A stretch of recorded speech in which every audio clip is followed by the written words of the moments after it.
Today, today the topic is about the Jewish calendar, and the Jewish calendar is slightly different than the regular calendar. We're trying to explain the differences between the Jewish calendar and the secular calendar.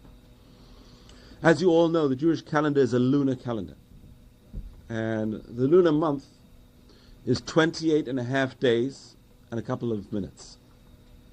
28 and a half days, a couple of minutes. And that's why you'll find 29 and a half days and a couple of minutes. And that's why you'll find the Jewish calendar, the months go 29, 30, 29, 30, 29, 30 usually. Because they have to make up that half day. So usually it's 29, 30, 29, 30. But there's a couple of minutes extra. And therefore the lunar calendar is 354 days.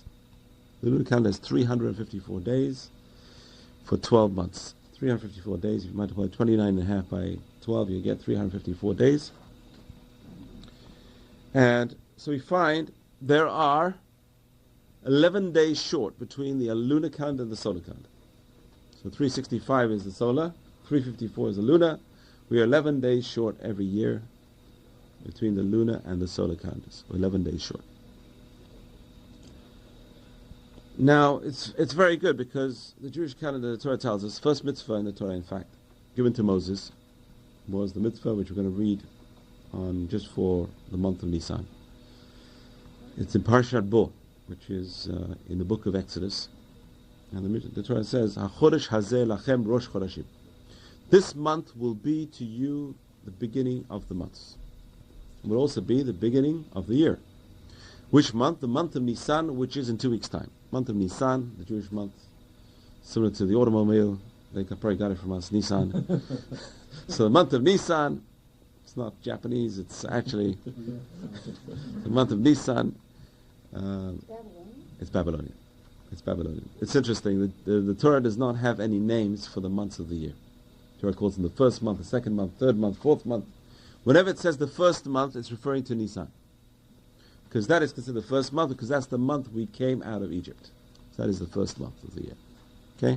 So the month we came out of Egypt is the first month of the year, that's Nisan. Which means the month in which Rosh Hashanah falls in is the 7th month of the year. That's what the Torah calls it. It says you will celebrate in the 7th month of the year a festival. It doesn't call it Rosh Hashanah. Rosh Hashanah is a name which came much later. The rabbis called it. Because if you're counting Nisan as the first of the year, you can't say that Tishrei, which is the 7th month, is Rosh Hashanah.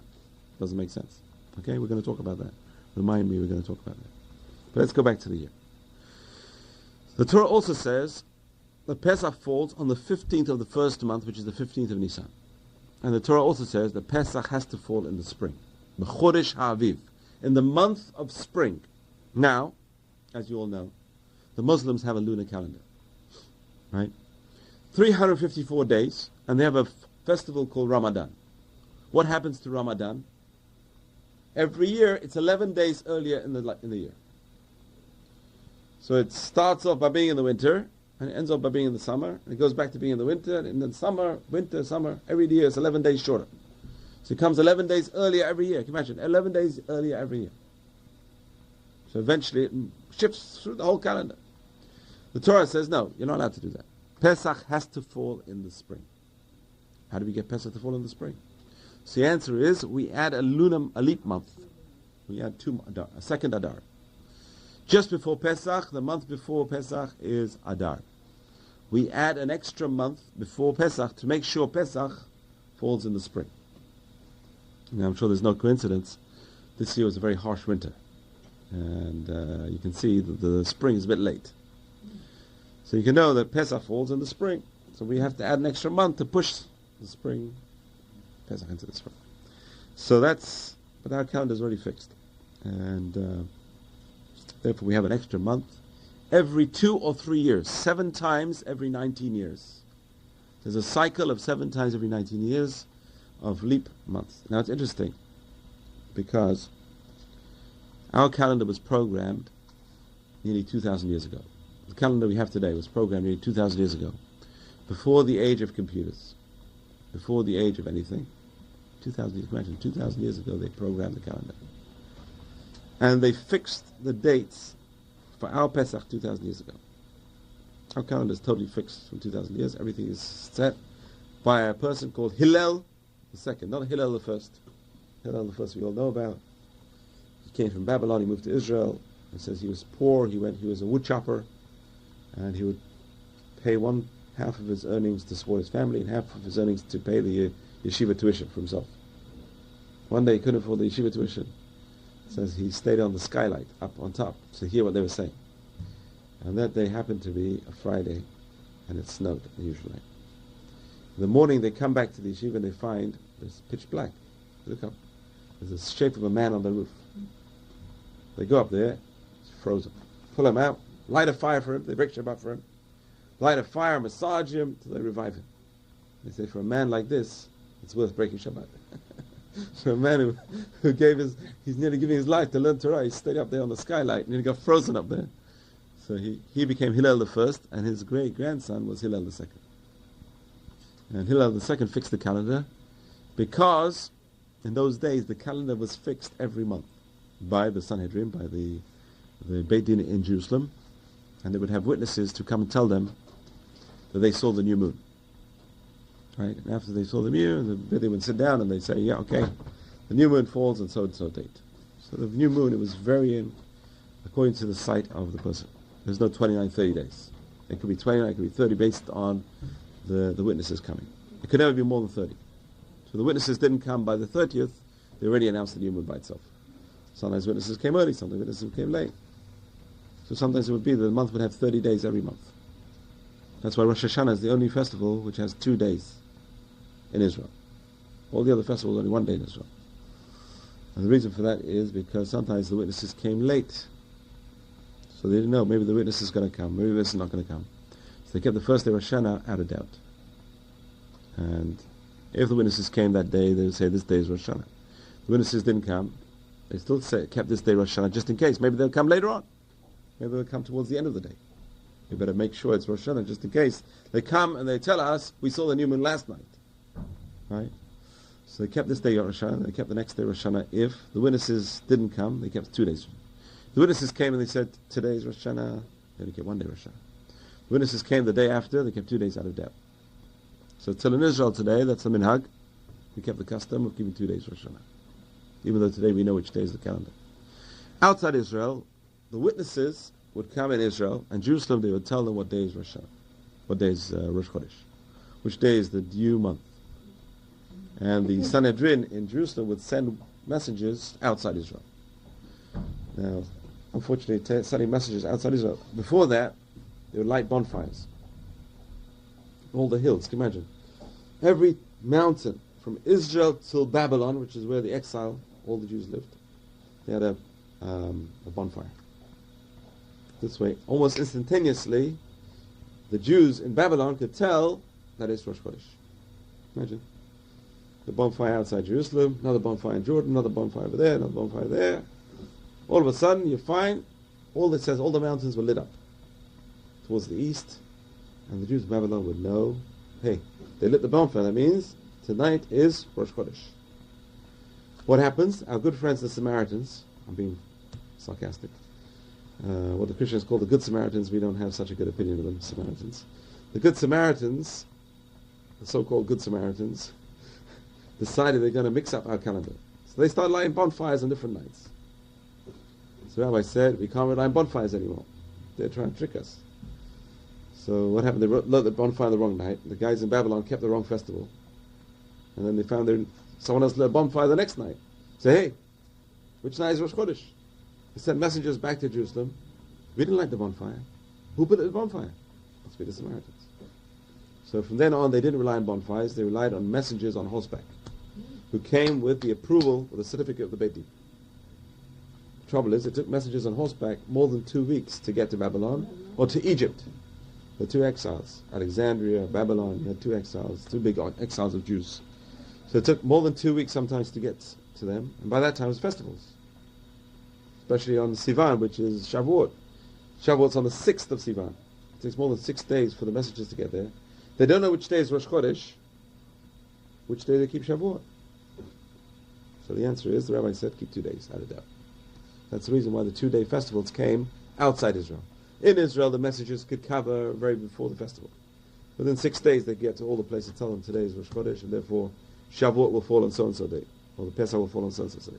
Outside Israel, it took a longer time for the messages to go, and therefore, outside Israel, they said everyone has to keep more than 1 day, 2 days. In case, if Rosh Chodesh was on the 29th, right, or the 30th day, then you keep on so-and-so. If Rosh Chodesh is on the 29th, then you keep the other day. So you keep 2 days out of doubt. We don't know which day it is. Okay? So that's why outside Israel today, the minhag, the custom is we follow that. Even though today we know exactly when is Rosh Chodesh. So the Talmud asks, why do we keep 2 days? We know. The calendar is fixed from 2,000 years ago. So why do we keep 2 days Rosh Chodesh? And why do we keep 2 days festivals? And the answer is, the Talmud says an interesting thing. It says maybe in the future, Jews will be persecuted and our enemies will abolish the calendar. So we're going to make sure they keep 2 days festival just in case, in the future as well. Which is true. The concentration camps, they never had calendars. How they figure out the festivals? So they would count 29 days, every 29 days. They knew which way. 29:30. So they knew it 29:30, so you keep 2 days. 29:30, you keep 2 days every time. So that's how they kept the calendar. That's what the Talmud says. Interesting. The Talmud says in the future, maybe they'll abolish the calendar. How would they know? Amazing. So that's exactly what the Talmud says. So that's why we have this custom of keeping 2 days Yom Tov outside Israel. So what do we say? So we said that there are 354 days in the lunar calendar and 365 in the solar. The Torah says you keep the lunar calendar, but then it says Pesach has to fall in the spring. So therefore we add an extra month to make sure that Pesach falls in the spring every 2 or 3 years, 7 times in 19 years. Okay. Let's go now to the second question we had. The question is, why is Rosh Hashanah called the New Year? We just said the Torah counts the first month is the month of Nisan. Motor car, very easy to remember. Nisan. First month of the year is Nisan, which is the month in which we came out of Egypt. So that's the month we came out of Egypt. That's the first month, right? So why do we celebrate Rosh Hashanah in Tishrei? So Talmud says, it's a Mishnah in Rosh Hashanah. The first Mishnah in the tractate called Rosh Hashanah says there are 4 Rosh Hashanahs. Hey, I only knew of one. How are you guys? There are 4 Rosh Hashanahs. You know, it's amazing. The more you learn about Judaism, the more you know how little you know. And the Talmud says, how does a person know how much they know? If they realize how little they know, that means they know a lot. And the less they know, the less they realize they know, that's the more they know. Judaism is the opposite. It's all inverted. So it's the inverse. What you know, that's how much you know. So a person's got to realize how much we know. So the more we know about Rosh Hashanah. We think we know about Rosh Hashanah. Hey, 4 Rosh Hashanahs all of a sudden. What are the 4 Rosh Hashanahs? So each one has got a different purpose. So the Torah says Nisan is the first month. What is it referring to? So the Talmud says it's referring to the reign of kings. Kings. The kings of Israel. Which year of the reign is it? You go by an artificial date. The king was coronated in May, or in Sivan, or some other month. His reign, we say, artificially started in Nisan. Artificially. So the coinage would always reflect the year of the king. Someone asked me that before. What did people do? They never had calendars before the years became counted. So Jews, we always had years counted from the beginning of creation. Other societies never had years. Pagan societies never had years. It was the reign of the king. Finally read in the Megillah we just read. How does it count the years? The 3rd year of the reign of Hashverosh, he had his party. In the 7th year, he coronated the Queen Esther. In the 12th year, Haman threw lots. How does it count the dates? By the year of the king. They never had calendar. They never had years. Only Jews had years at that time. The Chinese also counted years. No other societies counted years. Years were not important. They're only important to know how many years the king reigned. Because the king was the main figurehead. Right? How do you count the king's reign? For all official documents, you had to put over there so-and-so year to so-and-so king. Now it's very confusing. They could overlap. So one king dies, the other king, when does his reign start, when does his reign end? So artificially they picked Nisan. So there's no confusions. They know exactly how many years of this king's reign. There's no overlap. Everyone knows exactly when it was, because everything starts and ends in Nisan. Everything starts and ends in Nisan. So that's why Nisan is the Rosh Chodesh. It's Rosh Hashanah. It's the new year of kings. That's what the Mishnah says. Number 2. Rosh Chodesh Elul, which is when the Sephardim start saying Selichot. We ask for forgiveness on Rosh Chodesh Elul, which is 1 month exactly before Rosh Hashanah. That, the Talmud says, is Rosh Hashanah for taxes, tax season. Over here we have artificial date, April 15th, right? That's America, April 15th. Other countries, April 1st. Other countries, other dates. Jewish law is, the tax season is for the tax on animals. There was a tax on animals. 1/10 of all animals born to you that year, of kosher animals, had to be given to the Kohen. So what year are we talking about? From Rosh Chodesh Elul to Rosh Chodesh Elul. So that's the year. Rosh Chodesh Elul to Rosh Chodesh Elul. All the animals born that year, kosher animals, 1/10 had to be given to the Kohen, and that's called Maaser Behema, 1/10 of the animals. They were brought as sacrifices, and the rest was eaten. Part of it was brought as a sacrifice, and the rest was eaten. And that's what Rosh Chodesh, so it's Rosh Hashanah, so Rosh Chodesh Elul, Rosh Hashanah is the new year for tithes of animals. The third new year is the new year we have, which is called Rosh Hashanah, which we call today as Rosh Hashanah, which is Rosh Chodesh Tishrei, which really in the biblical count is the 7th month. And that, the Talmud says, the Mishnah says, is the month on which we are judged. The judgment of the world. Yom Hadin. It's a day of judgment. Now it's interesting, the Torah does not mention anywhere that it's a day of judgment. The Talmud tells us it's a day of judgment. Why is that? Why does the Torah not tell us it's a day of judgment? The answer is because the Torah does not want us to feel that there's only one day of judgment a year. And therefore a person will say, hey, I got time. My court case is in 6 months' time. I can mess around. The Torah does not want us to know when is the court case. The Torah, we have to think every day is our court case. The truth is we're judged every day. The major judgment on the whole year is on Rosh Hashanah. That's a new year for judgment. It says all the people in the world, all the nations of the world are judged on Rosh Hashanah. What we call Rosh Hashanah. And the 4th Rosh Hashanah is the new year of trees, and again an artificial date for new year of trees, because we have certain laws in the Torah about the year of trees, which is Tu B'Shvat. Tu B'Shvat is the 15th of Shavat, which is the new year for trees. There are laws in the Torah about the age of trees. For example, the laws of Orla. Orla means you're not allowed to eat the fruits of the trees for the first 3 years. When you plant a tree, you're not allowed to eat the fruits for 3 years. So there are certain periods where you have to count artificial dates. The artificial date is Tu B'Shvat, which is the 15th of Shvat for the year of the trees. Okay? And the reason why it's 15th of Shvat is because that's the first time that the trees start giving buds in Israel. 15th of Shvat is the earliest tree which gives buds is almond trees. The almond tree is the first one, and that's the 15th of Shvat, which is the earliest time, so therefore it's considered a new year for trees. Okay, so 4 new years. Now, the other question we have to answer is, why were the months of the year given Babylonian names? It's interesting. Why were the months of the year given Babylonian names? Why weren't they kept with a number? For example, let me give you an example. In Hebrew till today, there are no names for the days of the week. Think about it. Why? Very good. Very good. Excellent. They're all related to Shabbat. If I start taking away the number, I lose track. Which day is it? How many days to Shabbat? So you have to say first day, second day. Ramban Nachmanides says you fill the mitzvah of sanctifying the Sabbath just by counting the Jewish date, the day of the week. If you say today's the second day, you're thinking second day of to Shabbat. So this way a person sanctifying Shabbat just by saying that. That's what we do in our prayers. Before we sing the song of the day, say today is the 5th day of the Shabbat, 6th day of Shabbat. So you're sanctifying Shabbat, according to Ramban Nachmanides, just by counting the day of the week in Hebrew. If you say Monday, you don't fulfill the mitzvah. If you say today's the second day of the Shabbat, of the cycle of Shabbat, fulfill the mitzvah, sanctifying the Shabbat. Interesting. So in a weekday, a person can make sacrifice. So you ask you what day it is. So you say today's the second day. Say, what do you say? You go somewhere and they'll ask you what day it is. Oh, it's Tuesday. Oh, it's the 3rd day of the week. 3rd day of the week? Tuesday. Oh. But you tell them it's the 3rd day, towards the for the week. Okay. But the year, there's no mitzvah to sanctify parts of the year.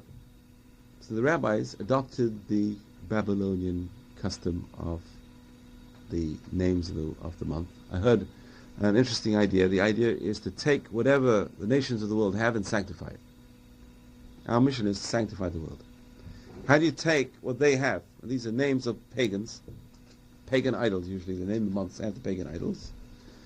And we have to take those months and sanctify them. And it's one of the ways which we remember the exile from Babylon. Remember, thank God. Just like in our prayers, remember all the time. Zecher L'Yetziat Mitzrayim. Remember the coming out of Egypt.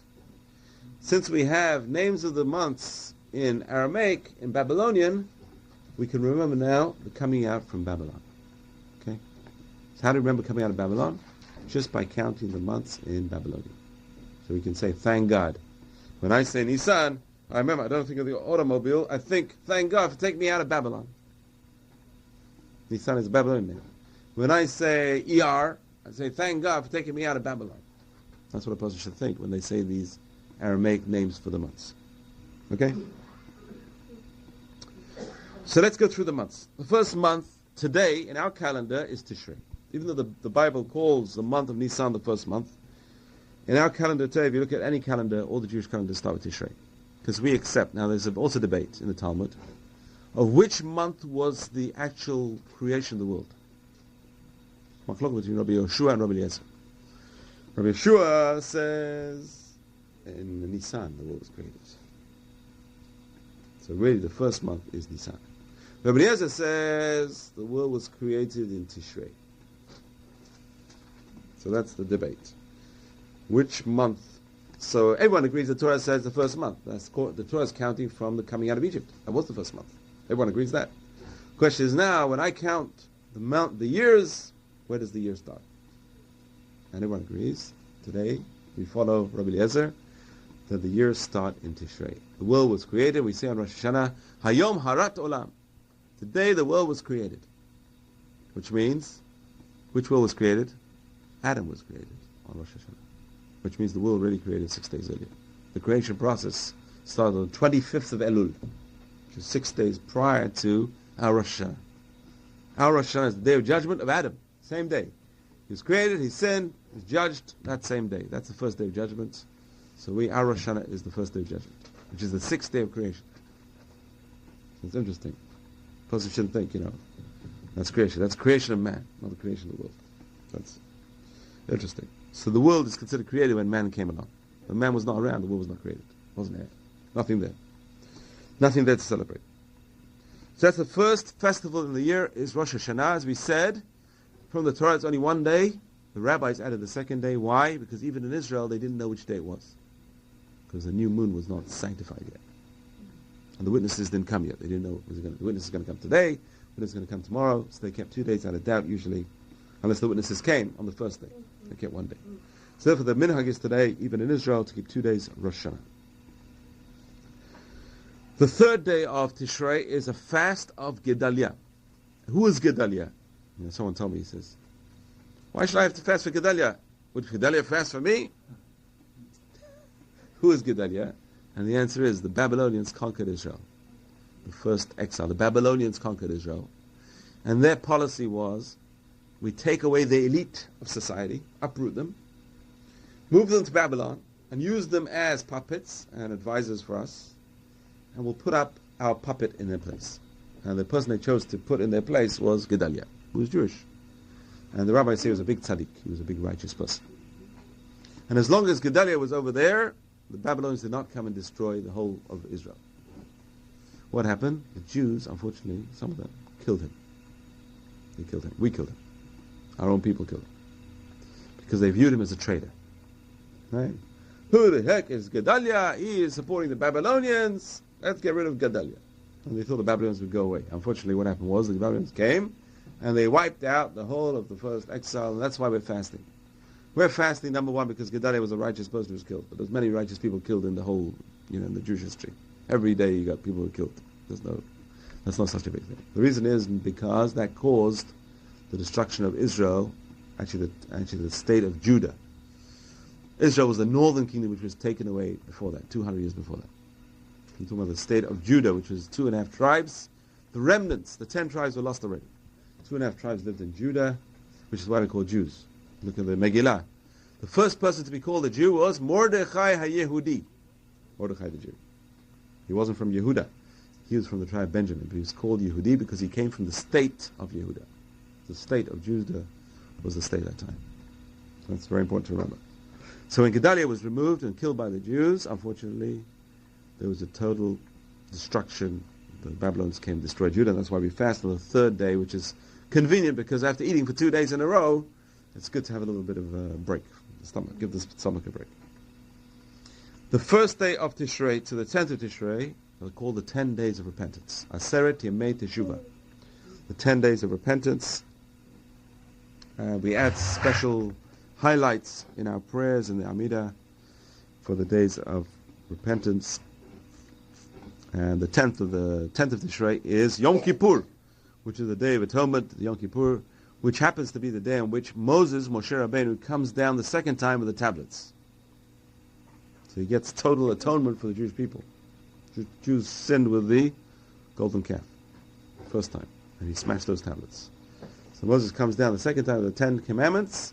That day is the 10th of Tishrei, which is Yom Kippur. That was the first Yom Kippur, the Day of Atonement. They were atoned for the sin of the golden calf. That's it. The 15th of Tishrei, so Tishrei is a month full of festivals. The 15th of Tishrei is Sukkot. Sukkot is the festival of booths. And it's a festival, remember the wandering around the desert. There's 2 opinions over there. Rabbi Akiva says they actually did make physical booths. The other opinion says no, it was clouds of glory. They were not physical booths. Hashem covered them with clouds. That's what we're celebrating. So there's 2 different opinions over there. The 22nd of Tishrei, so the Torah says, Sukkot lasts 7 days from the Torah law. The first day is a festival, and that's it. That's it. That's it. The 8th day is Shmini Chag Atzeret. It's a different festival. It's called Shmini Atzeret. It's not really part of Sukkot. People think it's part of Sukkot because it's one long festival. It's not part of Sukkot. How do you know it's not part of Sukkot?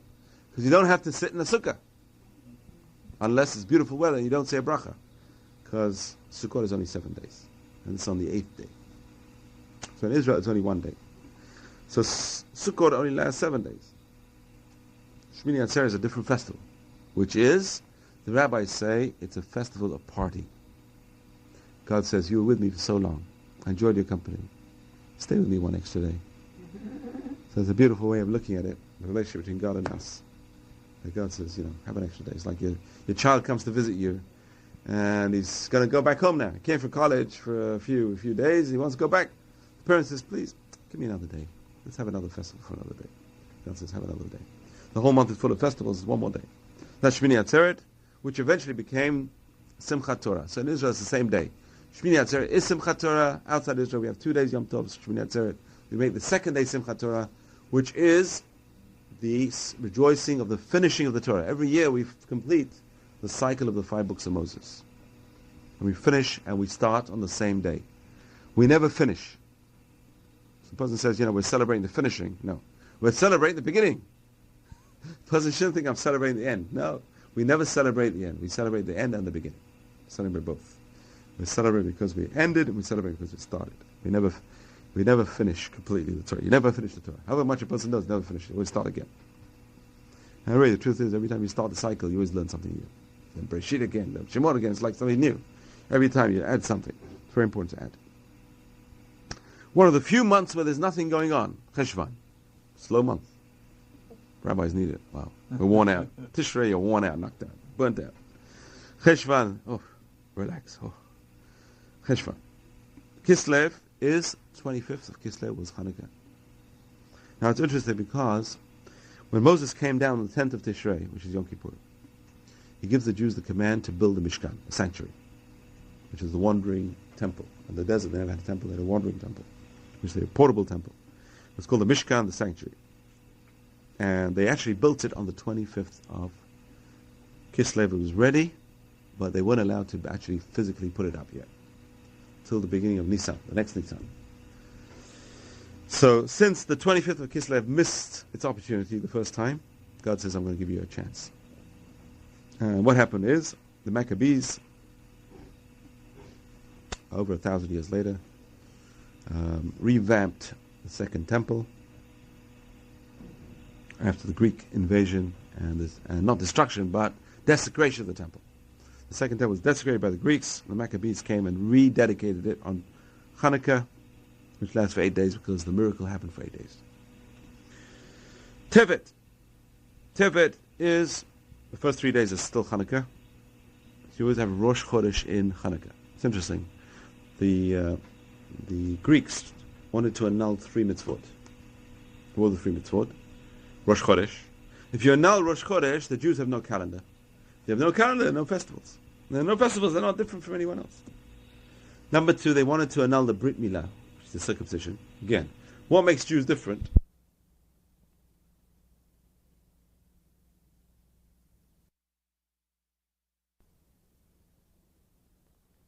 Their ways, adopt their customs, adopt their paganism, and then we like you. If you don't adopt what we have, we don't like you so much. You don't fit into our empire. So what 3 things they picked? They kept the Jews apart. They figured out, and one was the calendar. Abolish Rosh Chodesh. Number 2 is the Jews are circumcised. They stick out. In those days, the Olympics were in the nude. You can tell a Jew straight away. And in fact, the Talmud says it's forbidden for a Jew to do plastic surgery and cover it up again. And so the person who does that loses his portion of the world to come. Because there were Jews who were doing that because they want to stick out in the Olympics. Jews were athletes, they want to be poked fun of, they wanted to fit in society. You go into the bathhouses, everyone say, hey, a Jew just walked in. They wanted to cover themselves up. But it was forbidden to, so the Talmud says, the person who does that, no portion of the world to come. You can see there were people who were doing that at that time. They were embarrassed that they were Jewish. So the Greeks said, no Brit Milah. And the third thing they tried to abolish was the Shabbat. No Shabbat. The Jews says no Shabbat, are working 8 days a week, work, you'll forget what you are. Very simple. You see today Jews assimilated. Why? No Shabbat. Shabbat reminds a Jew who he is. Every 7 days you get a reminder. A big reminder. It's not a small reminder. It's a 25-hour reminder. How can I forget? After a 25-hour reminder, everyone remembers. It's very hard to forget. And so therefore the Greeks said 3 things. Stop the Rosh Chodesh. Stop all the festivals. Stop their calendar. They're not different anymore. Stop the Shabbat. They're not different anymore. Working 7 days a week. Stop the Brit Milah. They don't look different anymore. What happened? The rabbi said, Hanukkah covers all 3 bases. Why? Rosh Chodesh always falls in Hanukkah. Has to fall in Hanukkah. Rosh Chodesh Tevet always falls in Hanukkah. Number 2, it's 8 days, like Brit Milah. Number 3, Shabbat has to fall, and sometimes 2 Shabbats fall in Hanukkah. It's 8 days long. So that's why it's an 8-day festival. Okay, there's other reasons as well. So the candles lit 8 days. But it's an interesting idea. They wanted to abolish those 3 customs, three mitzvot, and it's an 8-day festival. The fast of Tevet, the 10th of Tevet is the fast of Tevet, where the Babylonians besieged the walls of Jerusalem the first time. They came in, they invaded, besieged the walls of Jerusalem, but it took them till the 9th of Av to actually destroy the temple. Long time, long siege. Jerusalem was well equipped, the walls were well fortified, they have enough food for 6 months, and they lasted for another 6 months. Shavat, we said the 15th of Shavat is the new year for trees. And we discussed that. Adar, okay, Adar. We just celebrated. The 13th of Adar is the fast of Esther. And the 14th is Purim. That we talked about, that's a whole different topic. We talked about Purim. And in the Jewish leap calendar, if there's an extra leap year, what is the leap year? 2 Adars. Adar 1, Adar 2. When there are 2 Adars, Purim falls in the 2nd Adar. Normally you have a general rule, if you have a choice to do a mitzvah, you do it earlier or later. What do you do? Earlier. Talmud says, you can do a mitzvah now or do it in a month's time. What should you do? Do it now. With Purim, it's the opposite. We do it later. Why do we do it later? The answer is there's a connection between Purim and Pesach. Purim and Pesach have to be together. What's the connection? The connection is we were the ones who instigated the salvation. Esther had to put her life on the line to go in to see Ahasuerus, and then God saved her. Pesach, we had to put our life on the line. We had to take the Paschal lamb, slaughter it. The God of the Egyptians put our lives on the line. We're going to talk about Pesach later. But there's a link between Passover and Purim, and that's why they have to be together. See, when there are 2 months, normally we'd celebrate the first month, we celebrate the second month. Like this year, Adar's second, we celebrate Purim. Why? Because there's a link between Purim and Pesach. We want them to be together. Nisan. We said the first of Nisan is in the Torah the first Rosh Chodesh of the calendar. In our calendar, it's the 6th. It's the 7th month. Nisan is the 7th month. The 14th of Nisan is the fast of the firstborn, to remember the 10th plague, that the firstborn of the Egyptians were killed. So we fast out of gratitude to God that we weren't killed. Our firstborn weren't killed. The 15th to the 22nd is Passover, which we're going to talk about at a different time. The 27th of Nisan is always Yom HaShoah.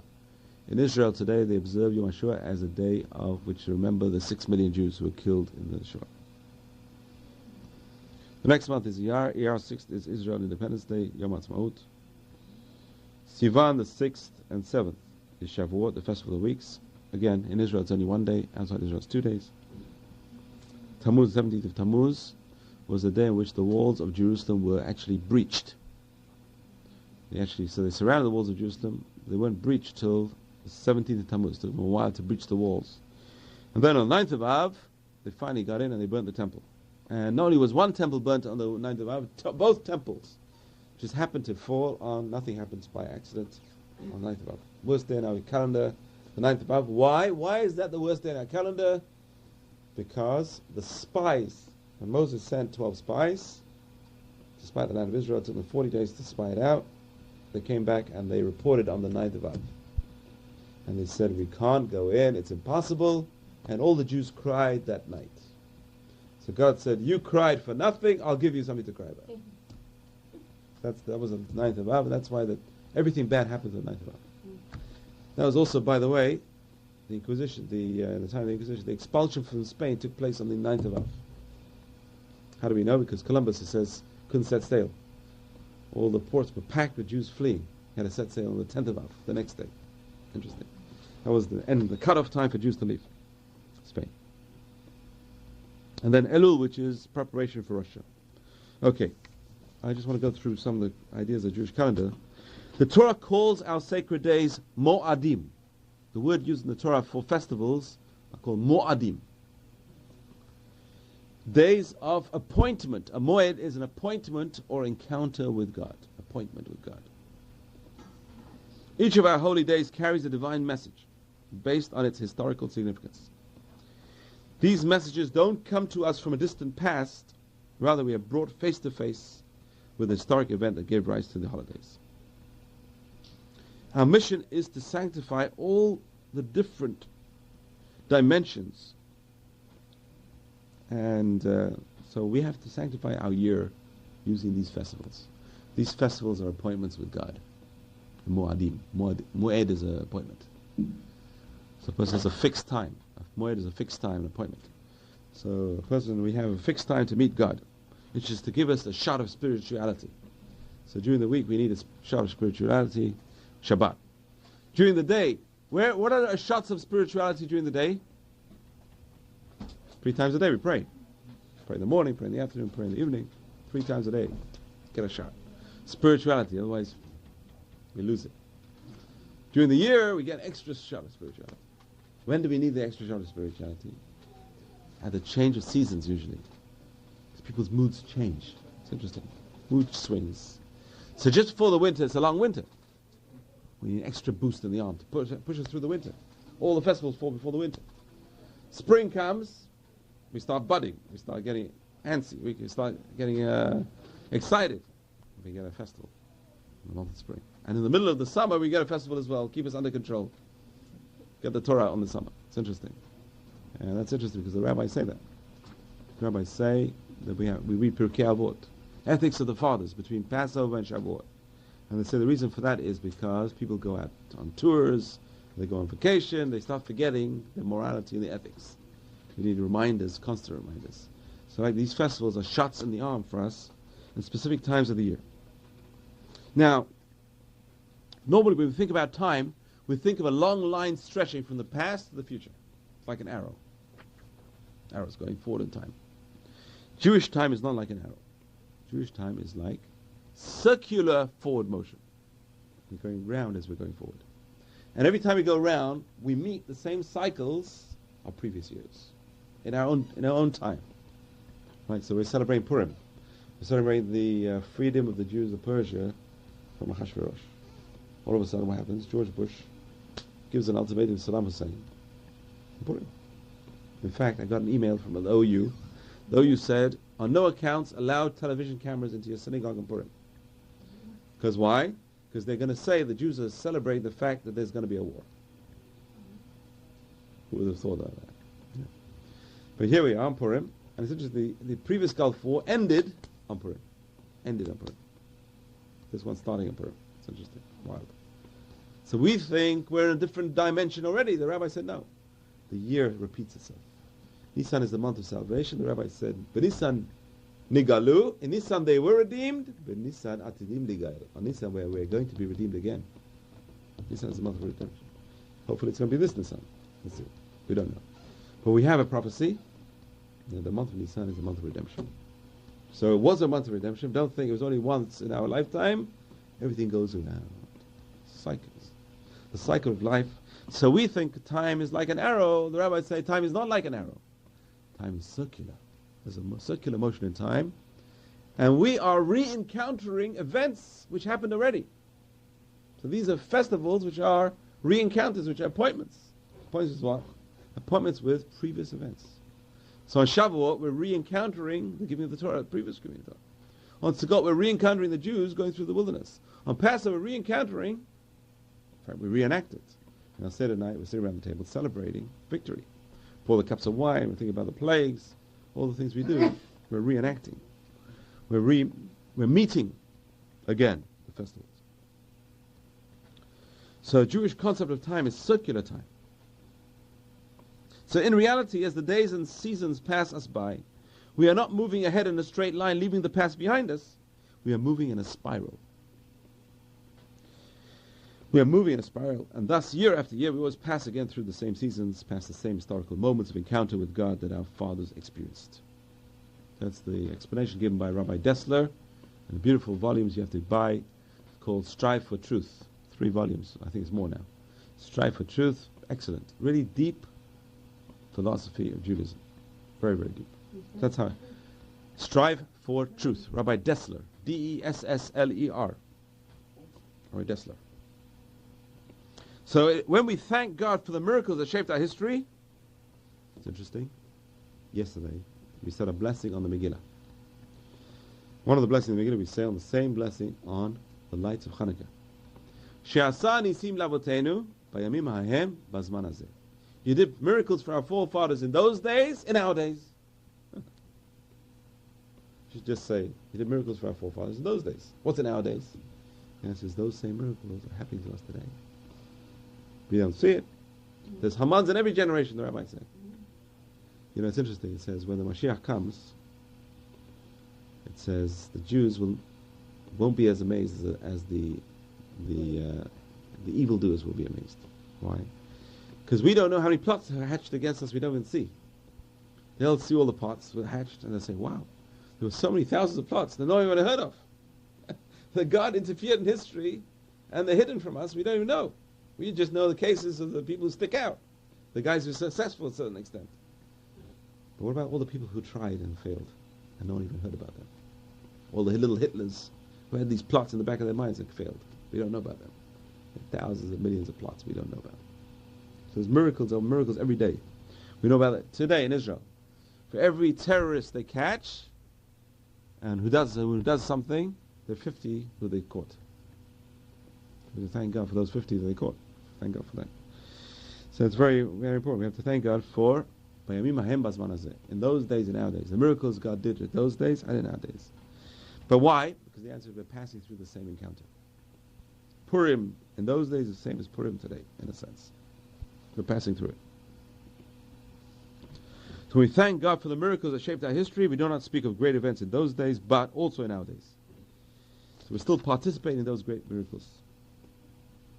as Rabbi Moshe Chaim Luzzatto, who is shortened form as Ramchal, very, very famous philosopher.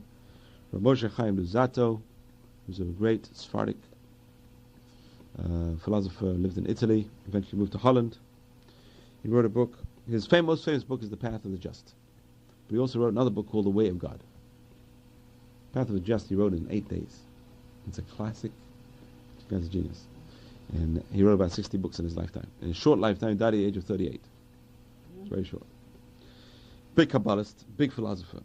He wrote a book called The Way of God, which is very, very deep. Very, very deep. And he says, any achievement that was attained, any great light that radiated at a certain time, when that time comes around again, the radiance of that light will shine again. And the fruits of that achievement will be received by whoever is there to receive them. When we're celebrating Passover, and we're really celebrating, we're receiving the same light that they received in those days. The light of redemption, we're receiving nowadays. We have to know what it's all about. We have to be able to receive it. We have to have the vessels ready. It's interesting. There's always a shower of energy from above. If we don't have the vessels to receive them, it's like I'm giving a class. You need the vessels to receive the information. The person has no vessels, not going to receive it. But similarly, the spiritual energy, we need vessels. What are the vessels? The festivals are the vessels to receive it. The time we spend thinking about it. It's just the giving of the Torah. How do I receive the Torah? Just by receiving it again, you're actually receiving the same energies that they received. It's like we're standing at Sinai. That's what Rabbi says. It's like you're standing over there at Sinai. When we celebrate Pesach, we should be thinking about our own freedom and receiving the same energy to be free again. That's what the Ramchal says. That every time we go through these festivals, we're receiving the same energy exactly that they received that time. If we know how to utilize it, we can achieve the same things that they achieved in those days. Every season of our year contains its unique emanation of holiness. Through the cycle of the year, we can relive the great happenings of our history and draw from them strength and inspiration for the future. The Jewish year, according to our tradition, started being counted with the creation of Adam. It's now 5,763 years ago. A long time ago. By the way, it's the oldest calendar in history. There's no other older calendar. The Chinese calendar is about 4,000 something years old. And the joke is, what do the Jews do for 1,000 years with no Chinese food? So, whatever was around before then never had the capacity nor inclination to count. Adam was the first one to start the count.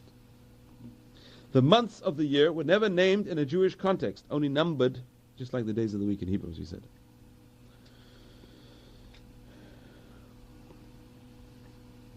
Okay, we talked about 4 new years, I think. So that's basically the Jewish calendar. We have the Jewish calendar. We went through the Jewish calendar very quickly, and that's just an introduction. Next week's topic, which is, I think we're talking about the philosophy of Shavuot, the festival of weeks. Now it's interesting, Shavuot is the least known festival. You ask people, you ask anyone, any Jews around, do you celebrate Shavuot? They say, what? Huh? It's not even in the calendar usually. People don't even know what you're talking about. You tell them there's a festival next week, you say, what, which one? Passover? You had that already.